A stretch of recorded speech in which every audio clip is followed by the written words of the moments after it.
চিন্তা ভাবনা নাই, চিন্তা ভাবনা ছাড়াই বাসা থেকে বের হয়ে গেলাম।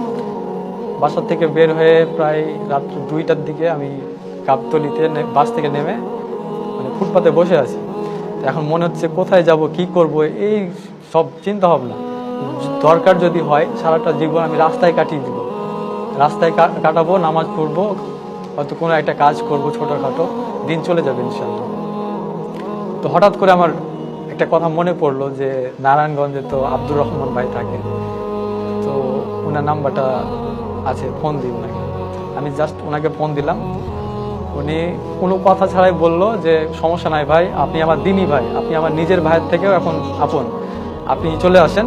তো আমি নারায়ণগঞ্জে আসলাম। আমি যখন বাড়ি থেকে বের হয়ে আসি তখন মানে আমার চিন্তা ভাবনা হয়েছিল যে আমি বাড়ির থেকে বের হয়ে আসলে একটা না একটা কিছু ঘটবে। এই জন্যে আমি বাসা থেকে ফোন, সিম কিছুই নিয়ে আসিনি। ফোনে যত সিমে যত নাম্বার ছিল, যত contact number, Facebook, Messenger, WhatsApp, Twitter সব কিছু আনইনস্টল করে সেট ফরম্যাট মেরে আমার জন্য যাতে কেউ মানে ক্ষতিতে না পারে। হয়তো আমার বাবা মা ভাববে যে আমার ওই বন্ধুটার জন্যে হয়তো আমি এই ইসলাম ধর্মে আসলাম, হয়তো ওনার ওই বন্ধুর ক্ষতি করবে। তারা ভাবলো যে কোনো মেয়ের জন্য হয়তো ইসলাম ধর্ম গ্রহণ করেছে, 5-6 দিন যাবে বা 2-4 মাস যাবে, ওর নিজের ভুলটা বুঝতে পারবে, আবার ফিরে আসবে। তারপরে বললো যে তোকে কেউ জোর করেছে কিনা, বল, কোনো সমস্যা নাই, আমরা তোকে নিয়ে আসছি। একটা সময় ওরাও আস্তে আস্তে বুঝলো যে না, এমনটা কিছু না। আমি যে বুঝতে পেরেছি যে ইসলাম ধর্ম, আল্লাহর প্রেরিত ইসলাম ধর্মটাই যে সত্য।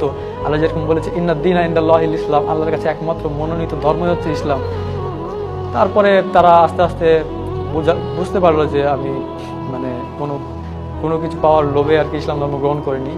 এরপরে আর কি তাদের সঙ্গে যোগাযোগ খুব মানে হয় না, তারাও আর যোগাযোগ করে না, এইভাবেই চলছে আর কি দিন। আত্মীয়রা ফোন দিত, বোঝাতো, সম্পত্তির লোভ দেখাতো। মামারা ফোন দিয়ে বলতো যে তোর তো এত সম্পত্তি, তোর বোনকে দিয়ে দিবে, এই করবে সেই করবে। আমি আমার বোনই তো পাচ্ছে, আর তো কেউ পাচ্ছে না। তো আমার বোন পাচ্ছে, তো আমার মানে এত কি আছে, আমার বোনকে দিচ্ছে, ভালো কথা। তো আমি বোন মানে একটা সময় ফ্যামিলিতে প্রস্তাব দিয়েছিলাম প্রথম দিকে যে তোমরা যদি মেনে নাও যে আমি আমার ধর্ম পালন করব, তোমরা তোমাদের ধর্ম পালন করবা, তাহলে আমি বাসায় আসি। ওরা বললো যে না, আমাদের বাসায় আসতে হলে তোকে আবার পূর্বের অবস্থায় আসতে হবে, হিন্দু হয়ে। আমি এইসব বিষয়ে গুরুত্ব দিইনি। আমি দিনের পথে টিকে আছি, আল্লাহর অশেষ রহমত। সত্যের পথে আসলে, দিনের পথে আসলে মা বাবা, ভাই বোন, আত্মীয় পরিজন সবাই পর হয়ে যায়। একমাত্র যারা দিন বুঝে তারাই আপন হয়। তো তারা হয়তো মন খারাপ করে, রাগে ক্ষোভে আছে, কিন্তু আমার সঙ্গে যোগাযোগ করার চেষ্টাও করে না, আজ পর্যন্ত কোনো ফোন দেয়নি। আমি হয়তো তাদের কাছে ইসলাম পৌঁছে দিতে চেষ্টা করছি। ইনশাল্লাহ আপনারা সবাই দোয়া করবেন তারা যাতে এই সত্যের পথে আসতে পারে, আল্লাহ যাতে তাদের হেদায়েত দেয়। আমি যখন ইসলাম ধর্ম গ্রহণ করি তখন আমার মানে এলাকার মুসলমানদের প্রতি আমার একটা ক্ষোভ ছিল। ক্ষোভটা ছিল এইটা যে আমি যে হিন্দু, আমাকে দাওয়াত দেয়নি কেন এতদিন পর্যন্ত। তো এই যে আমার একটা ক্ষোভ, এই ক্ষোভ থেকে আমি এখন দাওয়াতি কাজ শিখছি। আমাদের প্রত্যেকটা মুসলমানের উচিত প্রত্যেকটা ঘরে, প্রত্যেকটা অমুসলিমের কাছে এই দাওয়াতটা পৌঁছে দেওয়া। এটা আমার দায়িত্ব, এটা আমাদের কর্তব্য।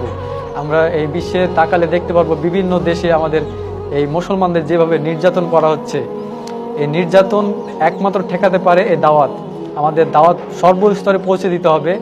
এই বিষয় নিয়ে আমাদের প্রত্যেকের কাজ করা উচিত। যে যেখানে আছে যতটুকু পারি আমরা